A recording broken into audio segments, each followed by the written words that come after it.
থাকিলে এইবিলাক পশ্চিমতে দেখা পোৱা ৰাতি হ'লে জীৱ জন্তু নাই কিন্তু দেখা পোৱা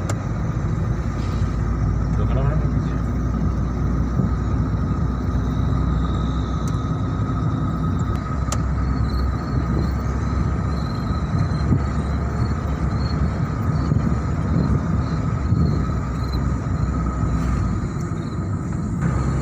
ওপৰ উঠাই দে এতিয়া ভাল লাগিছে ৰাস্তা দেখা পাইছে হয়নে নহয়